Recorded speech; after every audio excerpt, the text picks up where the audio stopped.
Hola, ¿qué tal? ¿Cómo están? Los saluda el doctor Alexis Vallejos. Encantado de estar aquí con ustedes para conversar sobre infarto de miocardio, el síndrome coronario agudo y la última guía de las sociedades. Hay dos sociedades grandes internacionales, las americanas y las europeas, y hay que revisar ambas, ¿ok?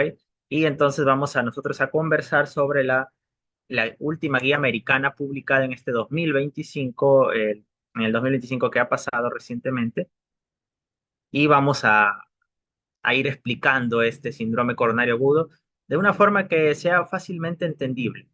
¿Ok? Esa es la finalidad, que lo puedan entender fácilmente y se lleven los conceptos claros. Y bueno, infarto, como les decía, es un mundo, pero algunos temas claros para que ustedes puedan reconocerlo, diagnosticarlo, manejarlo inicialmente y saber que es su manejo definitivo. ¿Ok? Así que vamos a iniciar. Esta es la guía publicada en el 2025. Ya cuando nosotros estamos en pregrado, pues leemos libros, que también los leemos ya de residentes o especialistas, pero es importante que ustedes sepan que eh, las guías nos marcan una pauta con la última información reciente y se reúnen las personas top del tema y lo consolidan para que nos podamos regir. Igual hay que esto es de Estados Unidos, hay que adaptarlo a nuestro medio, a Latinoamérica, ¿no? Pero acá está la última evidencia hasta que salga una nueva guía, pero en ese intermedio que salen estudios y hay que ir conociéndolos, ¿ok? Vamos a hablar sobre esta actualización. Ok, lo primero que quiero dejar en claro en el síndrome coronario agudo, ¿ok? Es que nosotros vamos a tener una placa de ateroma, y acá lo vas a ver, una placa de ateroma la cual quiero que ustedes sepan que se forma desde la niñez. Incluso hay estudios que cuando la madre gestante tiene una mala alimentación ya inflama el endotelio y predispone. Entonces, desde etapas muy tempranas de la vida se empieza a formar primero estría y luego se vuelve placa de ateroma en las arterias. Usualmente los lugares que más se forman son las bifurcaciones. ¿Por qué? Porque ahí hay más estrés, el flujo se vuelve turbulento y ahí se forman más. Entonces, estas placas de teroma van a ir aumentando con el tiempo acá dibujo y los pacientes pues van a ir teniendo inicialmente estrías, luego van aumentando, hasta que llega un punto que el paciente pues sigue inflamado. ¿Y por qué se inflama? Por la obesidad, por el sedentarismo, el estrés crónico, todos esos factores inflaman al endotelio, es hipertenso, es diabético, ¿ok? Es renal, fuma y todo eso, esta placa la hace inestable y en uno de esos momentos la placa se erosiona o ocurre un accidente de placa, disrupción de la placa, como ven en la imagen. ¿Y qué pasa cuando hay disrupción de la placa? Toda esta zona es aterotrombótica, entonces las plaquetas que van circulando se unen y tapan el vaso. ¿Y qué ocurre? Un infarto de miocardio. ¿Ok? En- entonces, acá nace el concepto que hay dos tipos de placas: placas blandas y placas firmes o estables o calcificadas. Las placas blandas son las que tienen más riesgo de eh, tener un accidente de placa que, que las placas calcificadas firmes, ¿ok? Entonces, ¿cómo se comporta el paciente con placas blandas? Hace su vida normal. La mayoría de pacientes que yo veo con infarto estaban haciendo su vida normal y luego de un momento a otro les empieza el dolor. Y eso es porque una placa blanda, eh, como ven ahí, tuvo un accidente de placa, una rotura de placa, y se llenaron las plaquetas y se tapó de golpe. Eso pasa con las placas blandas. En cambio, las placas más firmes o las placas calcificadas es, son los pacientes que se va llenando poco a poco, pero no se rompe la placa. Y cuando ya el paciente tiene más del 70% de obstrucción, el paciente hace angina estable. ¿Qué es la angina estable o el síndrome coronario crónico? Son aquellos que caminan y le duele el pecho. Te van a contar en tu consultorio: doctor, camino 2 cuadras y me duele el pecho. Me siento, reposo 5 minutos y recién me pasa. Camino otras dos, me vuelve a doler. Y cuando te duele, ¿qué haces? Me pongo un nitrato bajo la lengua, me pasa. Ese es el crónico, ya si está estable. Pero estos casos son agudos, puede que no hayan tenido ni un síntoma y, y en un momento súbito, usualmente en la mañana, ocurre en las mañanas porque hay un estrés adrenérgico del despertar que sube la presión, el estrés parietal y todo, y se rompe la placa, ¿ok? Y los hacen un infarto de miocardio. Ahora, estos síndromes coronarios agudos pueden ser de dos tipos, que se van a dividir por el electrocardiograma, y de ahí la importancia del electrocardiograma. En el canal que te puedo recomendar, que se llama Cardiología Doctor Alexis Vallejos, tengo varias charlas sobre electrocardiograma que te pueden ser muy útiles, así que te sugiero revisarlas luego. Acá no voy a centrarme en eso, sino quiero que tú sepas que el electrocardiograma pueden pasar dos cosas. O el ST se eleva, mira, aquí está tu onda P, Q, patológica, y la R, y se elevó el ST, ¿ves? ST elevado. O el ST no se eleva. En el otro caso, a tu izquierda lo que ha pasado es, por ejemplo, vemos tu onda P y por ahí hay un infradesnivel del ST, ¿no? ¿Ves? O tal vez la T se alteró. No, el ST está normal y la T se alteró, ¿ves? La T está negativa o el ST hace un infradesnivel descendente. Ese es el ST no elevado. Entonces, tú lo vas a dividir los síndromes coronarios agudos en dos grupos: ST elevado y ST no elevado. En inglés, no STEMI, STEMI. ¿Cuál es la diferencia fisiopatológica? En el ST elevado, ¿por qué se eleva? Porque hay oclusión, es decir, hay una obstrucción del 100%. ¿Te das cuenta? Todo el vaso está obstruido. En cambio, en el ST no elevado, usualmente no hay rotura de placa. Acá en el elevado hay rotura de placa y por eso se trombosa todo. En cambio, acá no. Acá lo que hay es usualmente una erosión de la placa y, como te das cuenta, no es 100%, es menos del 100%. Hay aún espacio libre. Entonces por ahí puede pasar un pequeño flujo de sangre, pero yo te pregunto, ¿tú crees que ese pequeño flujo de sangre que está pasando y el resto está obstruido, y está pasando un pequeño flujo de sangre que lo voy a poner en rojo, puede nutrir toda la pared del corazón? No.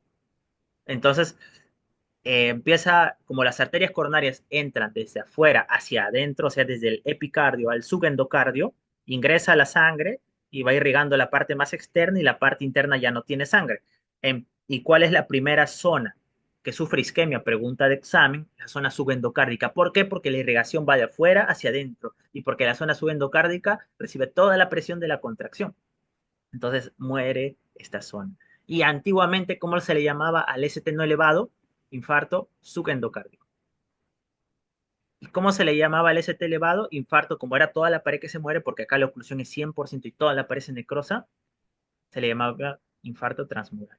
Pero actualmente eso es fisiopatológico. Lo que nos va a ayudar a tratar a los pacientes es: se elevó el ST elevado, yo ya sé que es transmural, que todo se ha ocluido 100% y que es un trombo principalmente de fibrina más que plaquetas. En cambio, si es ST no elevado, yo sé que menos del 100% se ha ocluido, está que sufre y se isquemia el subendocardio, no todo, es erosión más que rotura de placa, y el trombo tiene más plaquetas que fibrina. Fibrina es el primer factor de coagulación, ¿no? Y acá ustedes lo pueden ver, lo voy a acercar para que lo tengan bastante claro. ST elevado, vemos la elevación se mide en el punto J. El punto J es la intersección entre donde termina el QRS y empieza el ST, del punto J. ¿Y cuál es tu línea de base?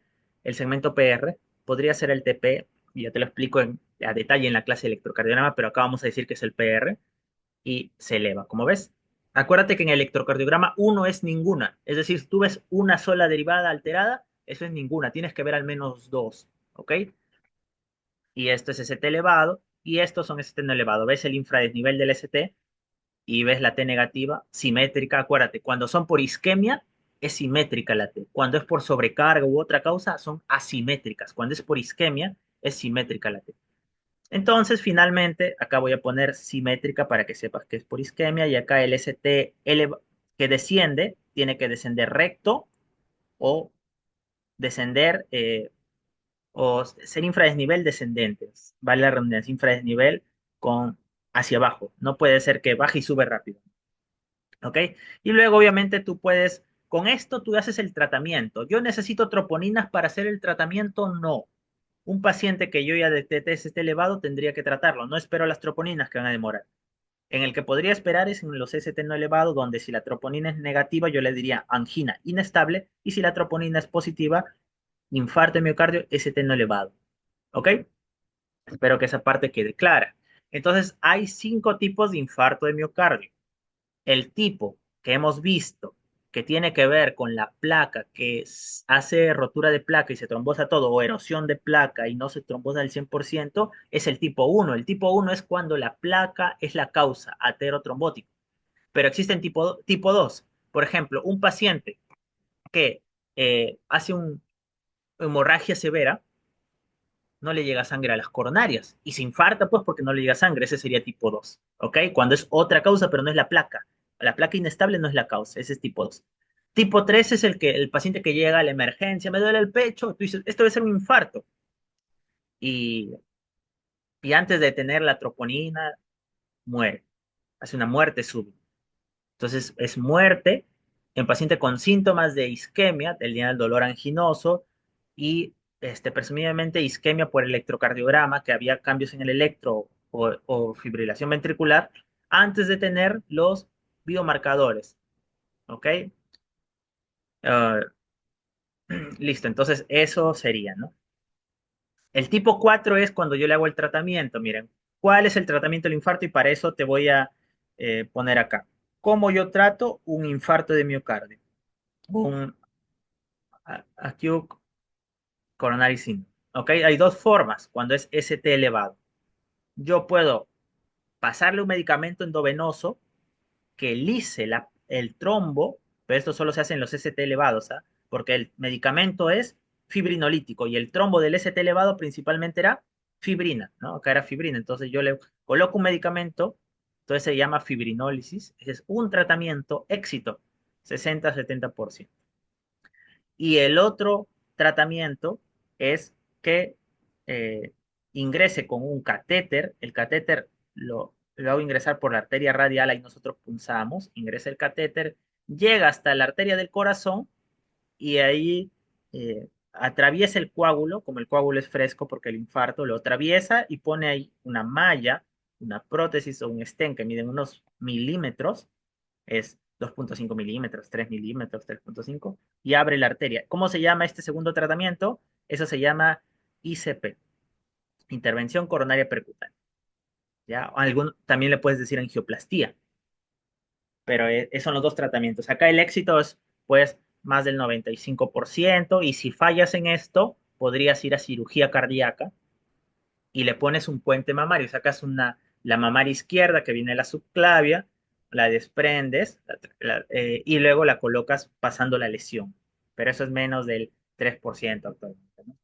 Ok, entonces, ¿qué pasa si cuando estoy haciendo este procedimiento el paciente se tapa la arteria? Estoy que le coloco el stent y todo se tapó, ya esos son los infartos tipo 4, es periangioplastía. El 4A es causado como una complicación de la angioplastia. Estoy colocando eso y se me trombosa otro vaso, ¿no?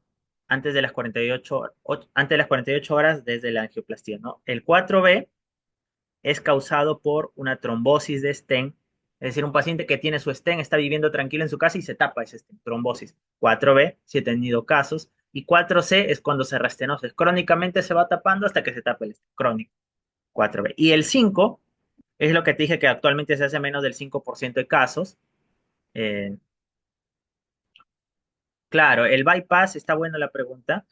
Cuando, por ejemplo, en un infarto, por ejemplo, es el tronco de la coronaria izquierda. Acuérdense que las coronarias nacen de los senos del valsalva de la aorta. Acuérdense, nace la izquierda y la derecha, la coronaria derecha, ¿no? Entonces, el tronco de la coronaria izquierda se divide en circunfleja y arteria descendente anterior. Entonces, ¿qué hago yo si no lo puedo abrir la arteria? Le pasé el medicamento, falló, 60-70 solo funciona.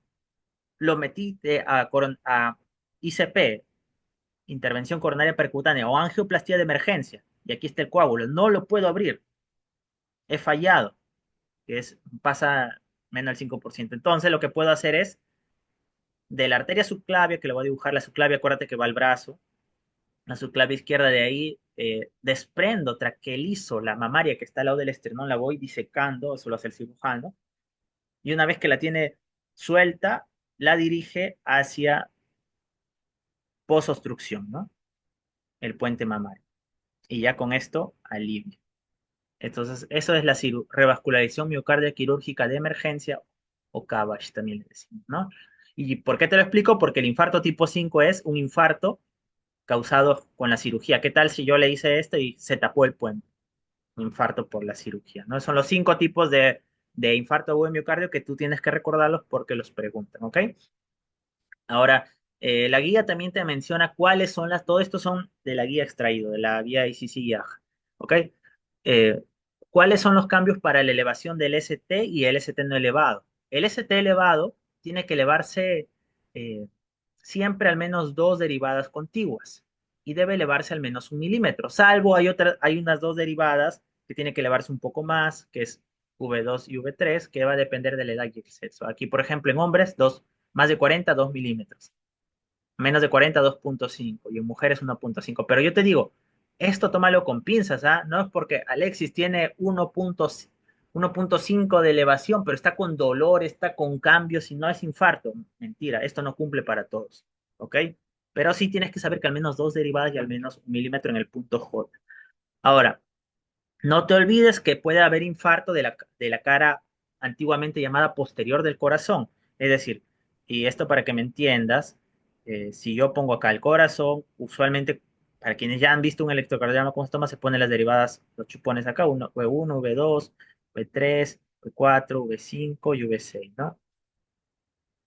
Ok, el cuarto espacio intercostal derecho, el paresternal derecho, paresternal izquierdo, el V4 se pone en línea media eh, clavicular, el quinto espacio, el V3 en entre ambos y así. Pero yo no estoy viendo, yo puedo ver todas las zonas del corazón, pero ¿qué no estoy viendo?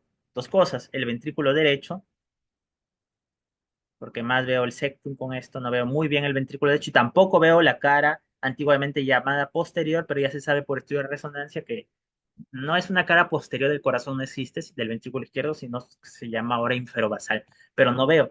Entonces, yo con esto no descarto un infarto. Yo cuando sospecho que hay por ciertos cambios en el electro que no voy a explicar ahora, pero acuérdense que existen las derivadas posteriores que se ponen en la espalda, B7, B8, B9. Y eso es lo que la guía te dice. Si tú has puesto derivadas posteriores en la espalda, ahí necesitas solo que se eleve 0,5 milímetros. Y para ventrículo derecho, pones derivadas en el emitoras derecho, B3R y B4R, donde también 0,5 milímetros ya es suficiente, ya no. ¿Ok? Para el ST no elevado, ¿cuáles son los cambios patológicos? Yo te digo que muchas veces es normal. La paciente con dolor de pecho y electrocardiograma normal no te descarta ST no elevado. El ST no elevado podría estar normal. Acá dice, muchos pacientes tendrían cambios no específicos o normal. No te descarta. En el ST elevado sí, pues, si no hay, te descarta, pero el no elevado no te descarta, el electro. Pero muchas veces sí hay cambios, hay que verlo bien. ¿Cuáles son los cambios? El descenso de ST, 0,5 milímetros, no es 1 milímetro como era de elevación. La inversión de la onda T tiene que ser una T simétrica, no asimétrica, en dos derivadas contiguas y tiene que invertir 1 milímetro. Asociado a que cuando se invierte la T, la R es alta, ¿no? Es una R prominente o la R más que la S. Ok. Si el paciente eleva el ST y luego tú tomas un segundo lento y otra vez está normal, o sea, un ST elevado transitorio se considera no elevado en este caso. Y por lo tanto, como te das cuenta, el electrocardiograma, que a veces en pregrado uno no lo estudia mucho, pero define qué vas a hacer. Si es elevado, lo lisas o lo vas a cateterismo. Si es no elevado, solo la opción es cateterismo o cirugía, ¿no? Y el tema es que tienes que reconocerlo rápido porque la mayoría de pacientes fallecen en la primera hora con fibrilación ventricular, ¿ok?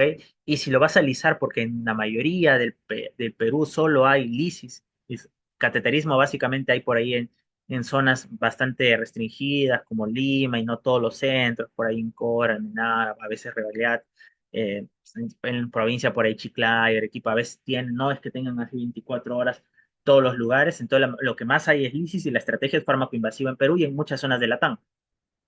Ahora, por ejemplo, que estoy rotando en el IGUA en Argentina, acá hay mucho cateterismo, pero varía según la zona. Pero el ST, para que tú lices, tienes que tener una ventana de 12 horas. Si el paciente pasaron 12 horas del dolor, ya no lo puedes lisar, porque ese coágulo ya no se va a romper con el fármaco, ¿ok? Entonces, el electro es importante y tienes que tomarlo en menos de 10 minutos. Cuando el paciente llega y te dice, me duele el pecho, en menos de 10 minutos tú tienes que ver el electro e interpretar. Tengo palpitaciones, el electro.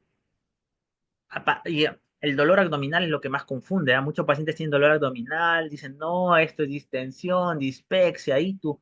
Pero si tú ves que es obeso, es diabético, es fumador, tiene factores de riesgo y le duele el abdomen, acuérdate que el infarto de cara inferior puede irritar el diafragma porque es cara inferior y dar dolor abdominal. Entonces, muchos pacientes infartados se les ha pasado el diagnóstico días porque era dolor abdominal.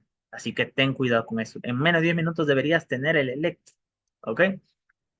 Y un electro no descarga, hay que hacer varios electros. ¿Listo?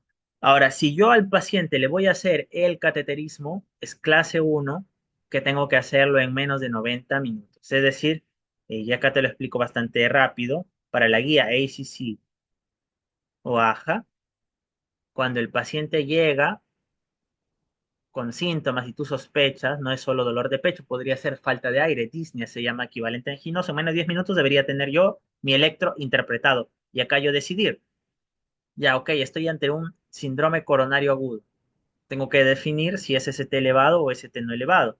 Si yo veo que es ST elevado, con lo que te he explicado, tengo que ver cómo voy a abrir esa arteria. ¿Qué es lo mejor? Hacer el cateterismo, pero no hay. Supongamos que estás en una zona alejada, no hay cómo llegar en cuánto tiempo puede llegar el paciente. Yo me pregunto, ¿puede llegar a un centro con cateterismo en menos de 2 horas? Si la respuesta es no, entre lo que viene la ambulancia, entre lo transporte, entre el familiar, etcétera. Si la respuesta es no, entonces mejor lo que voy a hacer es fibrinolisis. Y según la guía, ahí sí, sí, ya lo vamos a ver, en menos de 30 minutos ya debería haber iniciado la fibrinólisis. Pero si sí puedo llegar en menos de 2 horas, lo refiero. Y tiene que llegar en menos de 2 horas y hacerse cateterismo.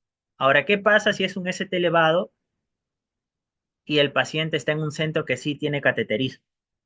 Vamos que llegue a INCOR, que es donde me formo, y tiene cateterismo 24 horas, 7 días de la semana. Entonces, tengo que hacerle el cateterismo, pero en menos de 90 minutos, ya no 2 horas, como se hacía cuando lo estoy refiriendo. Eso es lo que te quiere decir acá estas indicaciones, ¿ok? Entonces, ya hemos dicho el electrocardiograma, menos de 10 minutos.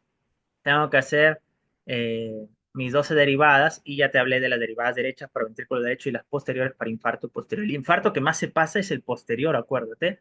El posterior, cuando tú le tomas un electro normal, 12 derivadas, lo que usualmente ves es en el posterior que en B1 y V2 desciende un poco, porque es un reflejo y esto nunca te olvides, lo voy a comentar porque es lo que más se les pasa.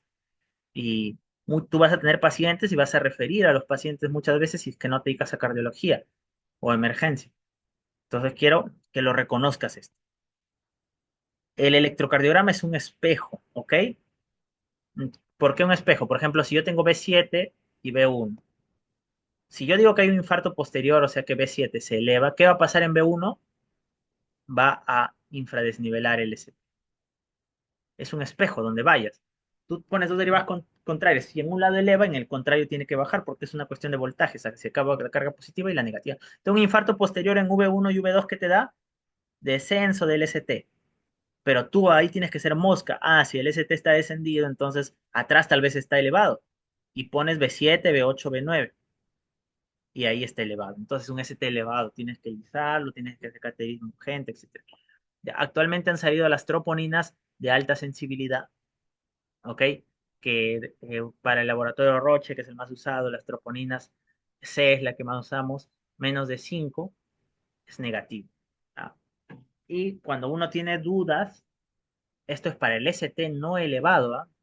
El elevado es electro, no esperas troponina. En el no elevado, si no has confirmado el diagnóstico, puedes pedir troponinas para hacer angina estable o infarto no elevado.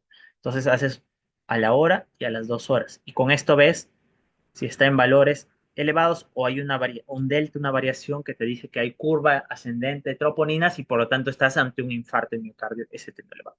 Si las tropo no se elevan y tiene cambios en el electro, sería una angina inestable. Entonces, miren, historia, examen físico, ¿no? Como te digo, tiene alguien con dolor de abdomen, pero es hipertenso, diabético, tiene 70, pues tienes que descartar el infarto, ¿no? Ya no así si llega alguien de 20 años, ¿no? Que pueden hacer, pero es raro, porque ahí son otras causas, no es la placa. Entonces sospecho de Zika. Le tomo mi electro en 10 minutos y obtengo mis troponinas eh, podría obtener mis troponinas, pero no va a definir el elevado, porque el elevado se define por el electro. No espero troponinas. Ese mensaje que se quede. Yo he visto médicos que ya ven el ST que ya tiene elevación, que es sutil y le esperan las tropos. No. El elevado se define con electro. Y tú lo vas a reperfundir. Ya te dije, puede ser fibrinolisis o cateterismo, y si falla esto, cirugía. Si es no elevado, si el electro no está elevado, entonces hay que hacerle varios electrocardiogramas. Le puedes hacer cada 15 a 20 minutos y vas viendo. Acuérdate, siempre le digo a mis rotantes y a mis R1, el electrocardiograma del infarto se mueve, se mueve. O sea, si tú estás ante un infarto, tómale varios cada 20 minutos y vas a ver cómo alguna T cambió, algún ST bajó, se mueve el electro. Si es un electro que nunca se mueve, poco probable que estés ante un infarto, una elevado. ¿Ok? Y las troponinas de la hora y las 2 horas. O sea, le sacas una en este momento y dentro de una hora y ves el basal, cambió o no cambió. Hay para eso otra charla de explicarte esto, pero con eso decidimos, ¿no? Y luego vas a ver si es un ST no elevado de alto riesgo y si es alto riesgo hay que hacerle cateterismo. Acuérdate, los ST no elevados no se lisan porque el trombo no es eh, de fibrina, sino más de plaqueta. No va a responder, hay más hemorragia. Estos son scores importantes que tú tienes que hacer, los score Grace y el score TIMI, ¿no? Hay TIMI para elevado, para ST no elevado, un gen estable y el score Grace para ambos tipos. Esto es de ingreso y te dice el riesgo, ¿ok? El riesgo isquémico y te predice mortalidad. Acá hay un punto que quiero que recuerdes, ¿no? Menos de 109 el riesgo es bajo y más de 140 el riesgo es alto. Entonces, si yo tengo un ST no elevado con un Grace más de 140, tiene alto riesgo isquémico, por lo tanto tengo que hacer el cateterismo rápido las primeras 24 horas para poder estratificar. Pero si tiene menos de 109 y no tengo otras características que te voy a enseñar, podría demorar las 72 horas hasta hacerle su cateterismo si es que le hago el cateterismo, ¿ok? Y el TIMI también te predice el riesgo isquémico, así que herramientas para que las tengas. En calculadora lo buscas en tu celular y vas a encontrar. El Gray sobre todo me interesaría que lo conozcas, ¿ok? Ahora, muchos pacientes van a hacer un paro cardíaco, ¿no? Y cuando viene un paciente con paro cardíaco, lo primero es el RCP, ¿ya? Y hacen retorno a la circulación espontánea, o sea, entre otras palabras, le devolviste la vida, lo retornaste, ¿ok? Eh, ¿Qué hacemos con estos pacientes? Lo llevo a la UCI intubado y lo estabilizo y luego le hago el cateterismo para cuando yo crea, o no es necesario, o de emergencia vamos a hacer el cateterismo en este momento, así todo intubado lo llevamos. ¿Qué hacemos, no? Cuando tú al paciente recuperado de arresto, voy a ponerle acá recuperado de paro cardíaco, hay que tomarle un electro, porque la principal causa de paro cardíaco en adultos es los infartos. Y este electro, si tiene ST elevado, tenemos que ir a la sala de cateterismo. Miren, pacientes con arresto cardíaco, quienes han sido resucitados, tienes que llevarle una emergencia que tenga cateterismo porque es probable que sea un infarto. Ahora, si el paciente después de ser resucitado no está comatoso o es comatoso pero no hay muerte cerebral, en otras palabras, y tiene ese elevado, hay que hacer el cateterismo, ¿no? Pero si el paciente lo ha resucitado pero está comatoso, eh, con menos evidencia le podría hacer el cateterismo, porque de todas formas, si hay muerte cerebral o daño cerebral irreversible, ya no le va a ayudar. Pero esto es importante. Si el paciente no tiene ST elevado, no le hago de emergencia el cateterismo, sino eh, si el paciente está hemodinámicamente estable, eléctricamente estable, o sea, no me está haciendo fibrilación ventricular, hemodinámicamente estable, y no tengo ST elevado, no le hago inmediato el cateterismo, si no lo estabilizo, veo bien, estudio el caso y ya, si considero que es un infarto, le puedo hacer cateterismo, pero no de ese momento de emergencia, ¿ok? Ahora, en el manejo de los infartos, ¿qué también tienes que saber? Y esto ya se sabe por estudios como el AVOID, eh, que el oxígeno, por si acaso, es un medicamento que uno piense que no. El oxígeno libera radicales libres de oxígeno y eso puede dañar. Entonces, cuando tú das mucho oxígeno, Por ejemplo, puede generar atelectasias, porque el oxígeno ocupa el sitio del nitrógeno, y el nitrógeno es el que el principal nos ayuda pues en la expansión alveolar, y el oxígeno lleno de radicales libres puede dañar tejidos que están sufriendo isquémicos, como el infarto, que ahí está yendo isquemia y necrosis. Entonces, ¿qué se ha probado?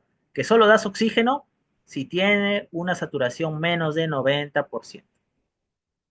Si satura menos de 90% de oxígeno, si satura 93, y tú dices, para que llegue a 98 y cosa que hay más oxígeno, más ayuda al miocardio, eso, más radicales libres, más daño hace. ¿Ok? No te olvides. Eso es importante.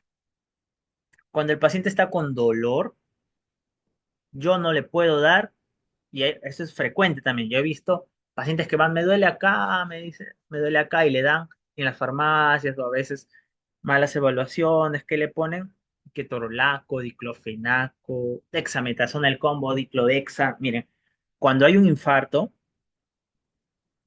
esta zona está que se muere, tiene que haber unas fases. Hay tres fases donde hay una fase inflamatoria, una fase, una fase muy aguda inflamatoria, una fase de transición y una fase cicatricial. Pero ¿qué termina en esto? En una cicatriz.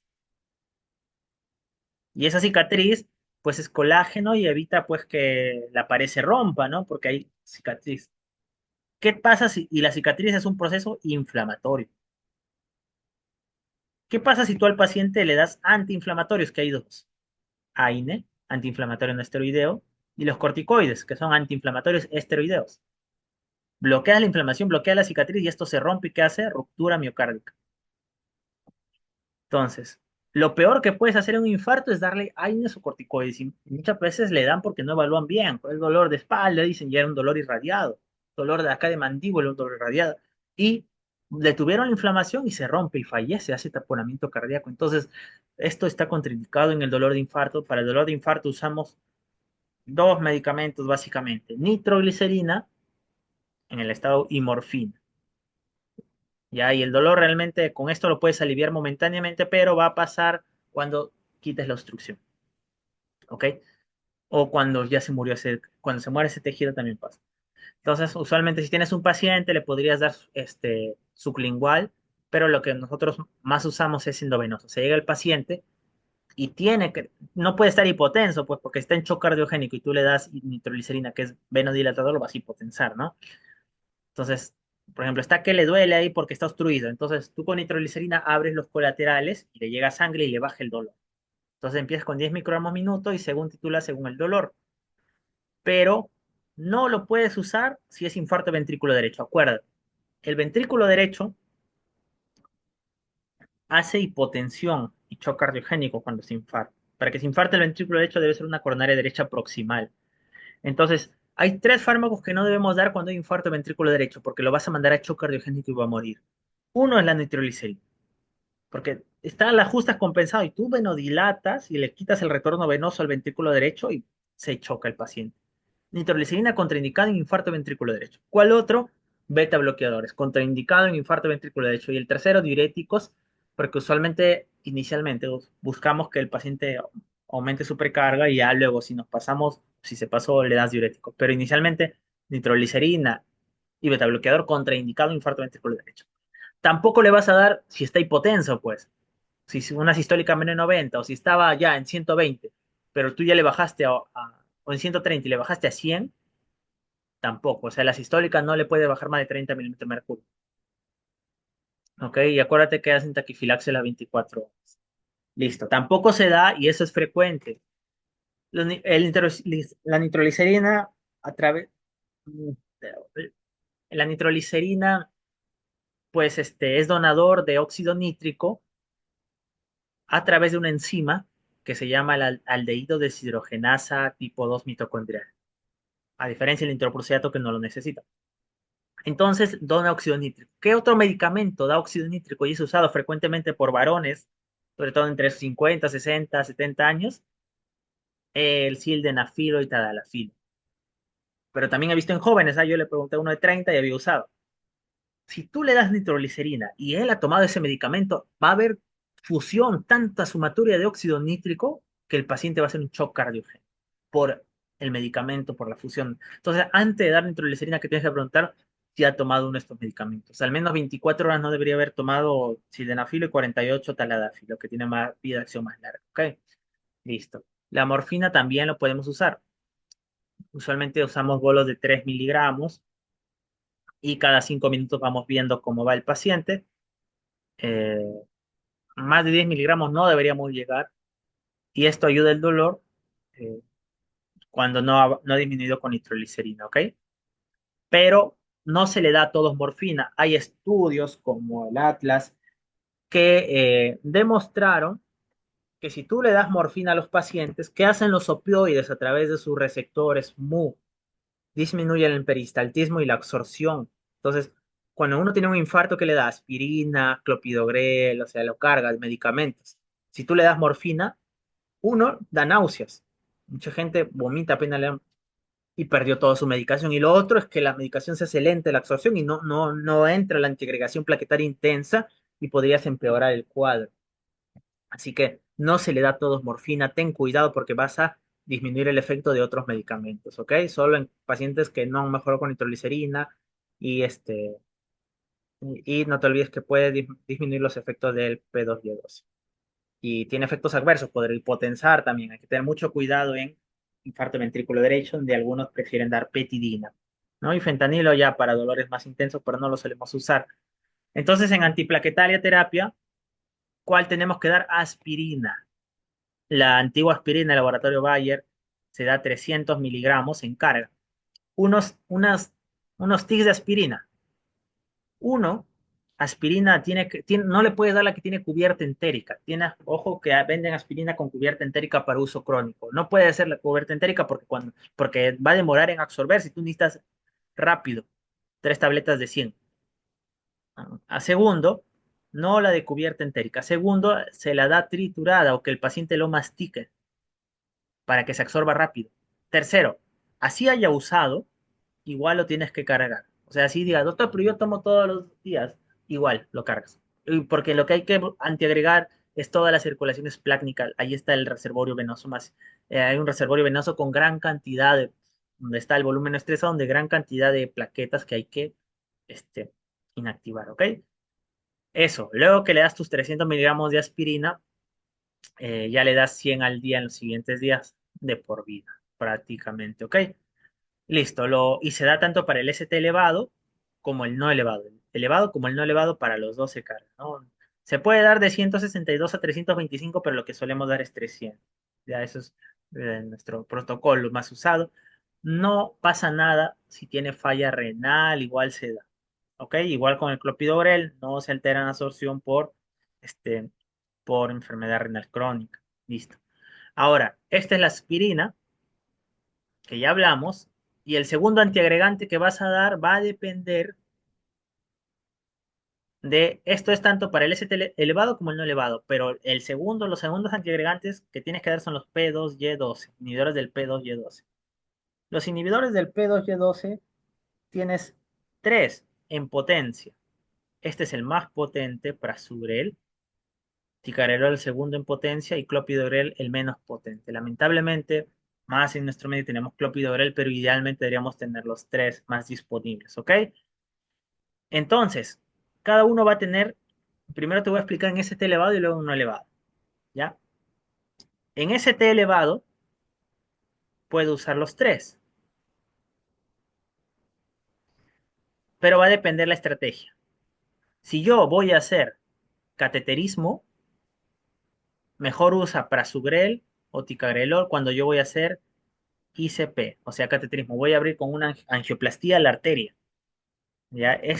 Porque ya han demostrado la aspirina, los estudios que demostraron, discúlpame que no lo dije, eh, el ISIS 1 demostró aspirina, que el ISIS 2 demostró aspirina con streptokinasa, así que aspirina ya está de hecho. Los estudios que demostraron clopidogrel fue el CURE, y luego se comparó ticagrelor versus clopidogrel en el plateau y prasugrel versus clopidogrel en el trito. Los dos fueron mejores que clopidogrel, o sea, ticagrelor y prasugrel son mejores, así no lo tengamos tanto, tenemos más clopidogrel en nuestro medio, pero tienes que saber que estos son mejores. Y en un estudio se comparó, bueno, en dos estudios actualmente se han comparado prasugrel con ticagrelor, donde en el ISA-REACT 5 mejor fue Prasugrel y en el Tuxedo 2 también fue Prasugrel. Entonces, actualmente Prasugrel es el más potente y el mejor de los inhibidores P2Y12. Yo puedo usar cualquiera de los dos, preferiblemente Prasugrel si voy a hacer una angioplastía. Pero, Alexis, ¿para qué me queda el clopidogrel? El clopidogrel es el único aprobado si yo voy a hacer fibrinolítico. Y eso pues le da cierto sentido a que en nuestro país más tengamos clopidogrel porque nosotros más hacemos fibrinolisis en periferia.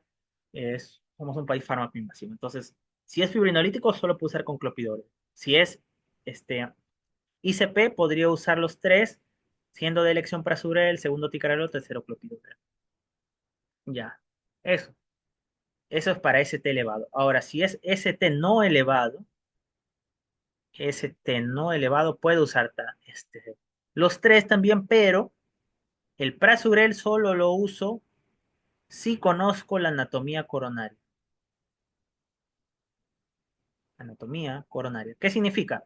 Que yo tengo que estar no elevado en la sala de cateterismo y ahí veo qué arterias son y recién le podría dar prasugrel. Si ya sé que lo voy a hacer por cateterismo. ¿Por qué? Porque el prasugrel para que se elimine dura eh, 7 días. El clopidogrel 5 días y el ticarello 3 días en promedio. Entonces, si yo voy a operar al paciente, no puede esperar 7 días, a veces se muere antes de eso. Entonces, por eso mejor prasugrel solo damos y estamos seguros que lo vamos a hacer por angioplastía. Pero podría darse antes de conocer anatomía coronaria, clopidogrel y ticarello. Ahora yo te pongo ejemplos básicos. Si tengo un paciente con alto riesgo de sangrado, pues le voy a dar clopidogrel, ¿no? Es el que menos potente, pero me da menos riesgo de sangrado. Si tengo a alguien con intermedio riesgo, tal vez ticagrelor. Y si tengo a alguien con bajo riesgo de sangrado y alto riesgo isquémico, prasugrel, ¿no? Eso sería como tú lo podrías manejar. Ok, ahí están las dosis para que lo tengas en cuenta. Y ya hemos dicho que debe usarse P2Y12 con la aspirina. Y no puede usar prasugrel, está contraindicado si el paciente tiene antecedente de SB. Si han tenido antecedente de SB, no des prasugrel. ¿Ok? Y el prasugrel se baja la dosis porque si acá revisas, prasugrel la dosis de carga es 60 y luego ya le das 10 al día. Pero le baja la dosis a 5 si pesa menos de 60 o tiene más de 75 años.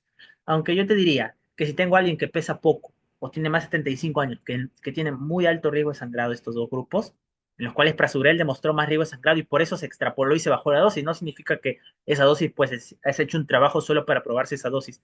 Pero yo te diría que si tengo estos grupos, mejor le doy TICA. Menos 60 o más 75. Y nunca, nunca prasugrel si ha tenido antecedente de SB o un TIA. Y si yo aún considero que tiene alto riesgo hemorrágico, le doy clopin, no me hago problema. ¿Ok? Listo. Si es no elevado, puedo darle durante el cateterismo prasugrel o ticarelor, pero conociendo anatomía coronaria, como te digo, ¿no? Eh, Ahora, si es no elevado, ese T no elevado en quien yo voy a planear, no voy a hacer una evaluación invasiva, podría darle ticagrelor, es decir, si yo tengo un no elevado y todavía voy a ver si merece o no un cateterismo, podría darle ticagrelor. Y clopidogrel, cuando no hay ambos o hay mucho riesgo, está contraindicado prasugrel o ticagrelor o mucho riesgo de sangrado, ¿no? Ahora, eh, podría yo, en pacientes con no elevado, pero mira, acuérdate que las indicaciones, uno, sí debo hacerlo, dos, A, sería bueno que lo haga, dos, B, debo pensarlo, probablemente no lo haga, y tres, no debo hacerlo. Esa es la clase de la evidencia. Dos, B, debo pensarlo si lo hago, tal vez no, probablemente no, pero nos dice que en pacientes no elevados, ST no elevados, que van a ir una estrategia invasiva, pero esta estrategia va a ser más de 24 horas, puedo darle clopidogrel o ticarelor. Pero esto, si bien es 2B, a nosotros nos sirve. Te lo explico fácil para que lo entiendas. Aspirina es a todos y a esquema final. Si es un ST elevado y yo voy a fibrinólisis, ¿qué antiagregante le doy? Clopi. Si no voy a fibrinólisis, voy a angioplastía, le doy prasugrel, que sería mi mejor, pero si tengo menos SB, contraindicado prasugrel, y si tengo menos 60 o más de 75, menos 60 kilos, más de 75, le daría pues menos dosis de prasugrel, o sea, 5 miligramos de mantenimiento, o podría pasar a TICA, no hay problema, TICA grelor. Eso es para elevado. Para el ST no elevado, igual aspirina, y yo me pregunto, ¿en cuánto tiempo voy a hacer mi cateterismo?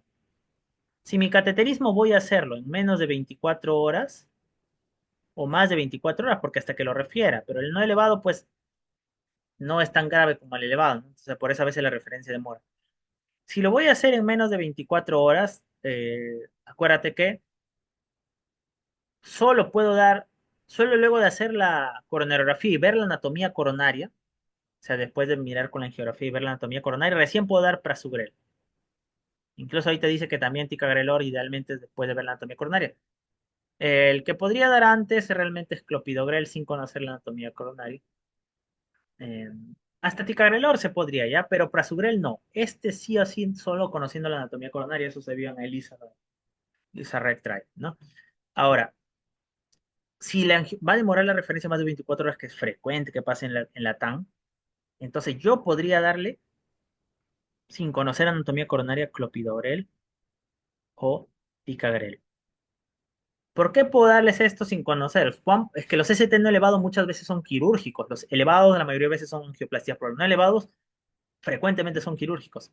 Entonces, yo para hacer la cirugía no, debería haber suspendido estos fármacos, pero el clopidogrel se va de la sangre en 5 días, el ticagrelor en 3, el que demora en irse 7 días es prasugrel, por este sí o sí debo conocer anatomía coronaria antes de dar, ¿ok? Es lo que te dice.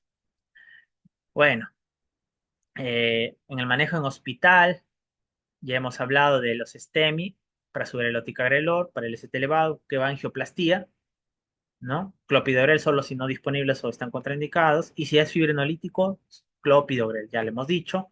Y acá está bastante resumido para que tú entiendas. Esta premedicación me sirve porque tú como médico que vas a referenciar estos pacientes, o sea, tus internos, ser unista, médico general, emergenciólogo, médico internista, que lo vas a referenciar, pues tú no vas a hacer el cateterismo, pero tú sí que vas a hacer.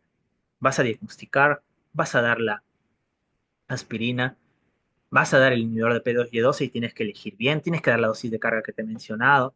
eh, y luego vas a evaluar si es elevado va para fibrinólisis, estoy en el tiempo, debería cateterismo, si es no elevado, puedo dar el antiagregante P2Y12, ¿cuál? Antes de pasar, un mensaje importante. Como el clopidogrel es el más usado, te lo voy a mencionar de él. La dosis de carga es de 300 a 600 vía oral y luego se hace 75 al día. ¿Ok? Usualmente si va angioplastía y esto, ¿cómo lo vas a definir? Pero lo vamos a ver más adelante. Pero si el paciente va a fibrinólisis, tú tienes que preguntarte qué edad tiene. Aspirina ya le diste 300, pero para el clopidogrel tienes que preguntarte qué edad tiene. Si tiene menos de 75 años, más de 75 años, porque a más edad más riesgo de sangrado. Tiene menos de 75 años, solo le das dosis de carga de 75 miligramos. Pero si tiene más de 75 años, no le puede dar esa dosis. Yo he visto sangrado cerebral por dar más de 75 y muerte. Si tiene más de 75 años, tú nomás tú, disculpen. Acá están mal los símbolos. Ya. Si tiene más de 75 años, es decir, un abuelo tiene riesgo de sangrado. Solo lo cargas con 75. Si tú le das 300, puedes hacer una hemorragia cerebral y se muere de eso, ¿ah? Pero si es joven, menos de 75 años es el punto de corte, tú sí le vas a dar tu carga de 300 miligramos. ¿Ok? 300 se da en fibrinólisis. ¿A quién se le da 600? Al que va a ir a cateterismo, a ICP. Pero si es lítico, máximo 300. Y si tiene más de 75 años, máximo 75. Y siempre 75 al día. Nunca olvides estas dosis que van a salvar vidas. ¿Ok? Entonces, para que quede claro, si va a ir a cateterismo, yo le doy aspirina y le doy ticagrelor o prasugrel. Clopidogrel si no están disponibles o contraindicados. Y prasugrel en no elevado solo si conozco anatomía coronaria. Si va a ir a fibrinólisis, un ST elevado, solo puedo, además de aspirina, doy clopidogrel con las dosis que te he dicho. Si no le voy a hacer nada, estoy en un hospital y el paciente no quiere referirse, no puedo referirlo, estoy lejos, no le voy a hacer nada al paciente, no voy a hacer coronografía, lo dejo con aspirina y ticagrelor. Y si no hay ticagrelor, pues clopidogrel, ¿no? Y si va a ir a cirugía, aspirina, y si fue a cirugía, perdón, ya lo operé, lo dejo con aspirina más ticagrelor o clopidogrel. Ya, no todos los que le hacemos cirugía hacen doble antiagregante, ¿ya? Los que son crónicos puede ir como un antiagregante, salvo ciertas secciones, ¿no? Pero los que son por infarto, y le hacen cirugía de vir con doble antiagregante. Y este doble puede ser ticagrelor, clopidogrel, cualquiera de los dos, dependiendo del riesgo de sangrar. Acá está cómo se interrumpe, ¿no? Te decía, el prasugrel 7 días antes de la cirugía, el clopidogrel 5 días antes y el ticagrelor 3 a 5 días, ¿no? A menos a que sea algo urgente, donde deberías suspenderlo antes de las 24 horas, ¿no? Si es ya urgente, 24 horas. Hay un inhibidor P2Y12 endovenoso que es el cangrelor, ¿ok? Sobre todo aquellos que no han recibido P2Y12 y estoy ya en la sala hemodinâmica y quiero que funcione rápido porque todos son vía oral, en cambio si lo endovenoso funciona rápido le podría dar cangrelor, pero es clase 2B, no lo solemos tener. Y acá está cómo cambiar de cangrelor, que es el endovenoso, a los vía orales, ¿ok? Listo, muy bien. Sí, exacto, Manuel. Sí, lo repito para que y hagan sus dudas por si algo no quedó claro, ¿no? Si el paciente no hay angioplastía, es ST elevado, porque el no elevado no se fibrinoliza, ST elevado, y no hay angioplastía, no puedo llevarlo en menos de 2 horas a un centro, tengo que lisarlo en menos de 30 minutos. Y si estoy desde que inició el dolor las primeras 12 horas, a más tiempo que inició el dolor, menos probable que funcione mi lisis porque el coágulo se ha hecho más duro cada vez. Y si yo lo voy a alisar, le doy mis 300 de aspirina y clopidogrel. Ahí pregunto, no ticagrelor, no prasugrel, clopidogrel. Y me pregunto, ¿tiene más de 75 años? Solo lo cargo con 75. ¿Tiene menos de 75 años? Lo cargo con 300. La dosis de carga va a variar según la edad del paciente, pero siempre fibrinólisis es con clopidogrel. ¿Ok? Muy buena pregunta. Listo. Bueno, inhibidores de 2B3A. Este es otro tipo de antiagregantes. Ustedes saben que para unirse entre plaquetas, pues tienen un receptor 2B3A. Ya, y ese es un entre plaquetas, ¿no? Y acá, pues, lo que lo consolida muchas veces es el fibrinógeno. En las plaquetas, pues, tienen su receptor de tromboxano, el tromboxano A2, que ahí es donde la aspirina va a bloquear que haya tromboxano para activar plaquetas, y tienen su receptor de P2Y12, ¿no? Y ahí es donde funciona el clopidogrel, ticagrelor, prasugrel. Son reversibles el ticagrelor y cangrelor y son irreversibles el clopidogrel y el prasugrel. ¿Ya? Yo también podría bloquear acá los inhibidores de P2Y12, pero lo que pasa es que los estudios que han hecho esto dan mucho sangrado, ¿no? Entonces, estos inhibidores de P2Y12 que son parenterales, no son en vía oral como los otros, son indicación 2A solo en ciertos casos. Cuando yo le hice el cateterismo al paciente y el paciente, pues, quedaron coágulos ahí yo veo, o el flujo lento, o por más que abrí la arteria, la sangre igual no pasa. Eso se llama no reflow, cuando la arteria ya está aperturada, pero la sangre no avanza, porque todo está lleno de microcoágulos, o hay muchos coágulos en la microvasculatura, o el trombo es muy grande, el coágulo que tenía el paciente era grande, o el flujo es lento, le podría dar una dosis de inhibidor 2B3A, como tenemos el tirofiban, el axiximab, eftidatide. Recién ha salido un trabajo que es el Celebrate con Sarufiban, el Celebrate, que están usando una dosis de un nuevo fármaco eh, que lo dan en prehospital, o sea, en plena ambulancia lo dan y han bajado eventos, ¿ah? Así que el Salunfiban, en el Celebrate ha sido publicado en este Congreso AJA 2025. Es una esperanza para que en ambulancia podrías dar y como dura poco, vamos a ver un estudio más grande si lo sigue probando. ¿Ok? Además de eso, no es solo las pastillas antiagregantes, no es solo el oxígeno si necesita, no es solo la aspirina, no es solo elegir tu P2Y12 y no es solo elegir si lo vas a alisar o no y si va a ir a cateterismo o no, sino que también tienes que calmar el dolor, como te dije, nitroglicerina, morfina o petidina en infarto de BD y eh, lo otro sería la anticoagulación. También tienes que anticoagular estos pacientes. ¿Ok? Sí, también tendría que anticoagular estos pacientes. ¿Ok? Winter y Wellen se consideran como no elevados. Muy bien, Luis, excelente pregunta. Actualmente, miren, y está excelente, que bueno, es buen nivel de auditorio, los felicito. Miren, si bien actualmente los síndromes coronarios agudos o SICA, el EKG te va a definir en ST elevado y ST no elevado. se ha demostrado que un 25% de los pacientes que tenían un ST no elevado, la arteria estaba ocluida. Entonces, pero Alexis, tú lo que me has explicado es que el ST elevado se ocluye y el ST no elevado está parcialmente ocluido. Ya, pero de estos, 25% en los estudios se ha visto que está ocluido. Y a esto se le ha llamado OMI. Ciertos patrones en el electrocardiograma que te dicen, mira, si bien es un ST no elevado, tiene alta probabilidad que esté ocluido. Y yo te sugiero, trátalo rápido como si fuera un elevado.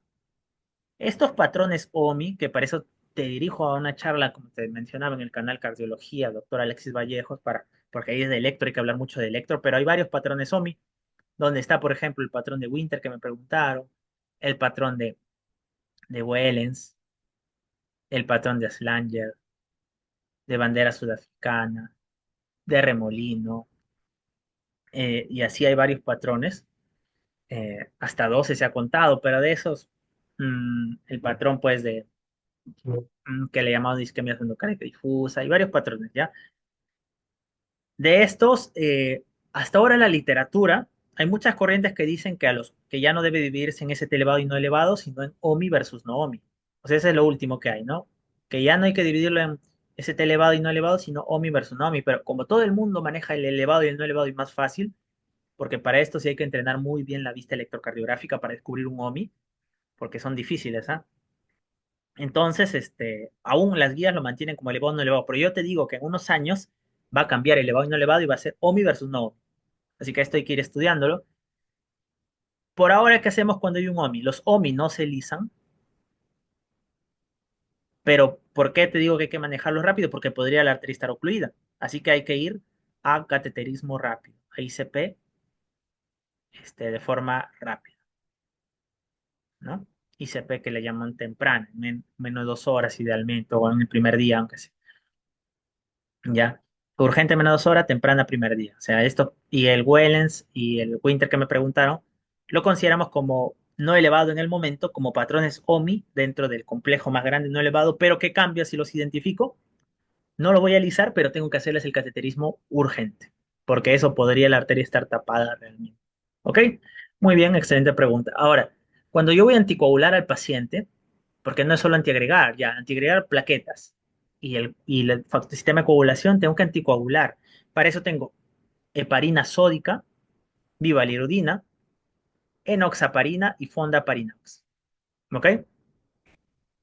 La heparina sódica y la enoxaparina es lo que tenemos en nuestro medio. ¿Ok? ¿Y cuál va a ser la diferencia? ¿No? Bivalirudina, que es un inhibidor del 2, eh, no lo solemos tener y fondaparinox tampoco. Ya, pero realmente los mejores sí los tenemos, que es heparina sódica o heparina de alto peso molecular y la enoxaparina o heparina de bajo peso molecular, ¿ok? Puntos importantes a tener en cuenta. Si yo voy a entrar a cateterismo, tengo que usar heparina sódica. ¿Por qué? Porque la heparina sódica dura su efecto menos de 6 horas, en cambio la enoxaparina dura de 8 a 12.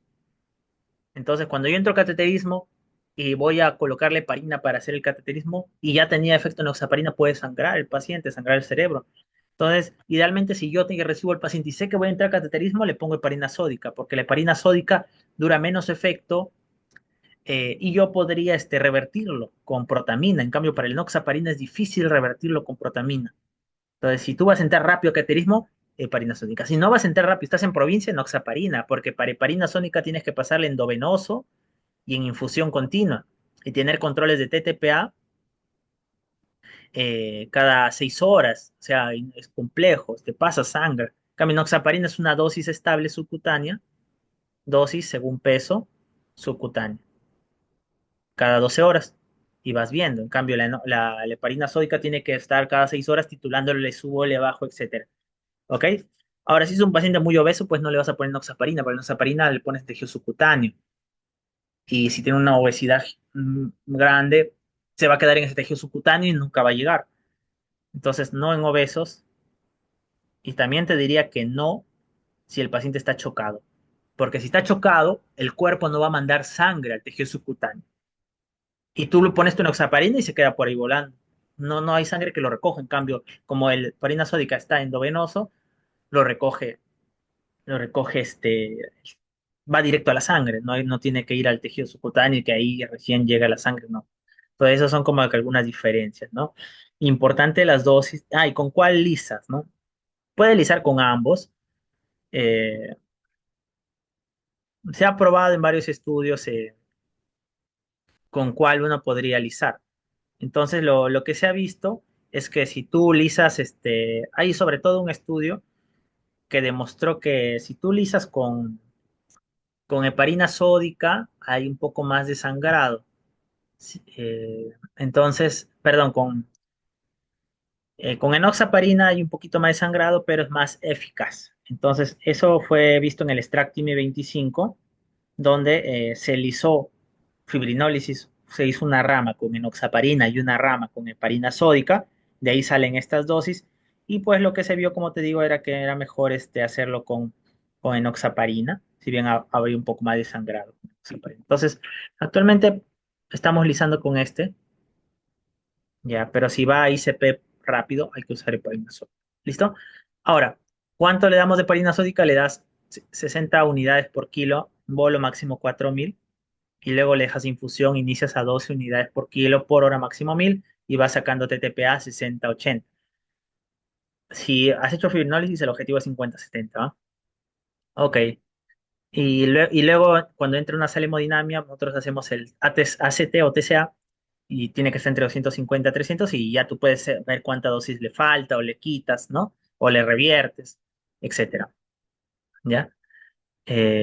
Entonces, ahí me preguntan, mm, no, se hace en paralelo, ¿no? Llega tu paciente con ST elevado, ¿qué hago? Dice, no, anticoagulo, anticarego, le das rápidamente las 3 tabletas de aspirina que las mastique. Si yo estoy decidiendo que voy a lisar al paciente, entonces le doy clopidogrel, pero no puedo lisar con prasugrel y ticagrelor. Le doy si menos de 75 años, le doy 300, más de 75 le doy 75. Y lo anticoagulo, si voy a lisar, les dije que preferimos por el Stractime 25 en oxaparina. Y ya te explico ahorita, sea 30 miligramos en bolo y luego 1 por kilo cada 12 horas, salvo tengas edad y tasa renal, ¿no? Pero si yo digo, no, voy a hacer cateterismo, igual le doy su aspirina, su clopidogrel, perdón, su aspirina 300. Si voy a cateterismo, voy a preferir prasugrel, ¿sí? O ticagrelor. Pero si el paciente tiene SB, contraindicado prasugrel, me quedo con ticagrelor. A ticagrelor es mejor que clopidogrel. Voy con ticagrelor. Igual lo anticoagulo, los dos se anticoagulan. Pero si yo voy a cateterismo rápido, prefiero heparina sódica. En cambio, si yo digo, bueno, va a ir a cateterismo, pero voy a demorar 12 horas, un día en llegar, 2 días, enoxaparina.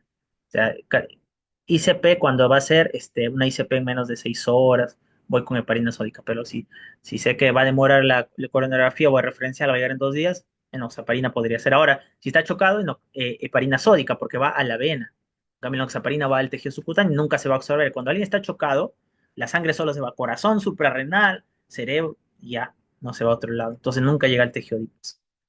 Ok, entonces si yo voy a alisar, que era la que me preguntaban, probablemente lo que más vean ustedes, eh, yo tendría que dar mi dosis dependiendo la edad, igual el número clave es 75, ¿no? Si el paciente tiene menos de 75 años y lo voy a alisar, le doy 30 miligramos endovenoso y a los 15 minutos le empiezo a dar 1 miligramo subcutáneo cada 12 horas. Esta dosis subcutáneo puede ser máximo 100. Es decir, ya lo voy a alisar, le doy aspirina, le doy clopidogrel y 30 endovenoso de enoxaparina. Si no le doy esto, va a fallar mi lisis, ¿ah? La mayoría de veces falla por esto. Ya le di. Espero 15 minutos y le pongo periumbilical subcutáneo según por pesa. Pesa 120, pero solo puedes ir hasta 100 máximo. Y 100 cada 12. ¿Ok? Listo. Pesa 80, 80. ¿Ya? Pero si el paciente tiene más de 75, así como el clopidogrel, no le puedo dar el bolo, ya no le das tu aspirina, le das tu clopidogrel, tiene más de 75, le doy solo 75 de clopidogrel y ya no le doy el endovenoso, solo le puedo dar subcutáneo. Y le doy subcutáneo 0,75. O sea, si pesa 60, le doy 40, así, cada 12 horas. Ya no el bolo endovenoso. máximo 75 ahora. Si pesa 80, solo puede 75. Ahora, si el paciente, independiente de la edad, tiene 80, tiene 40, pero tiene tasa menos de 30, solo le puedo dar una vez al día subcutáneo y ya no le doy el bolo. Una vez al día subcutáneo y ya no le doy el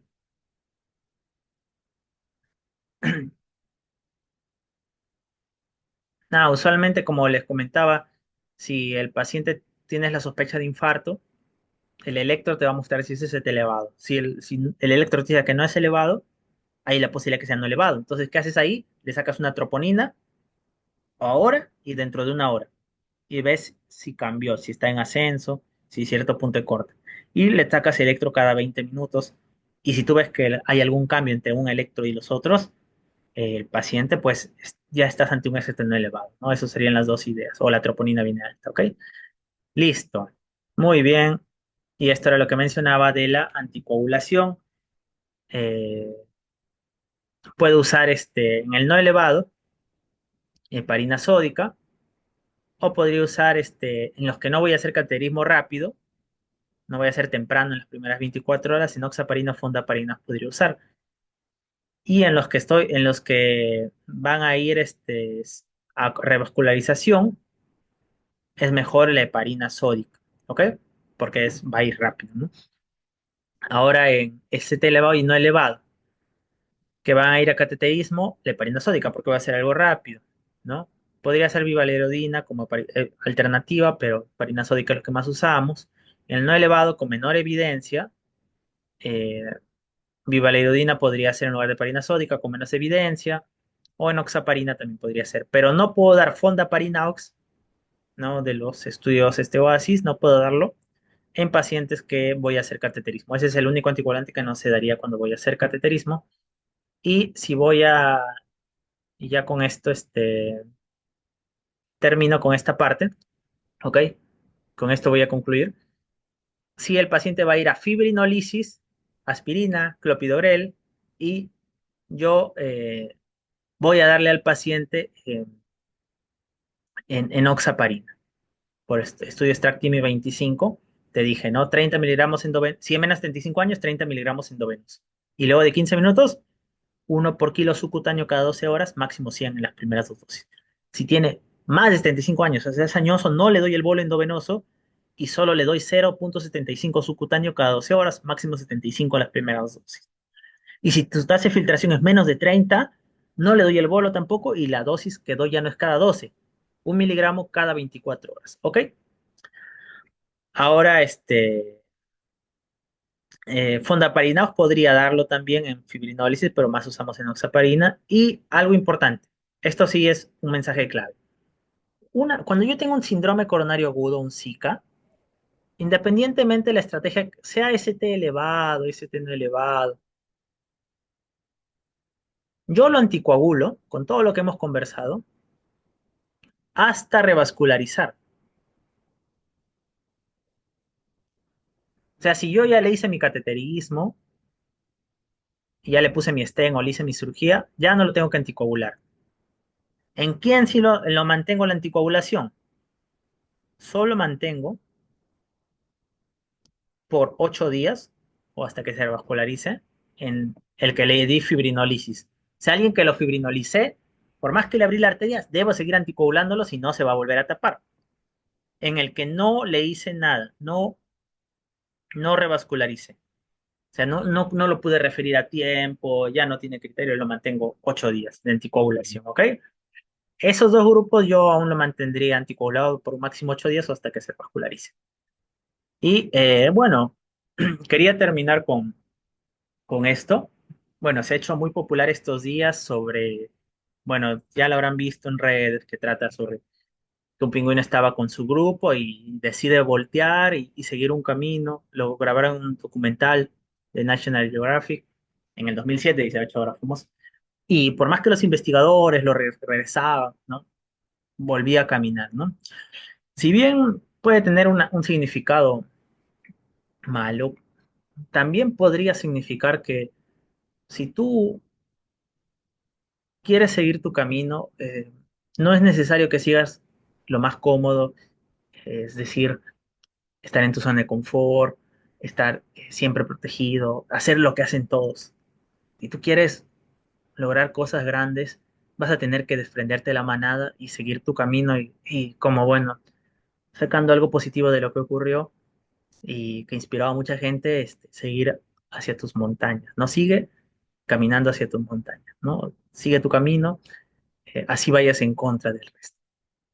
Bueno, muchas gracias por su atención.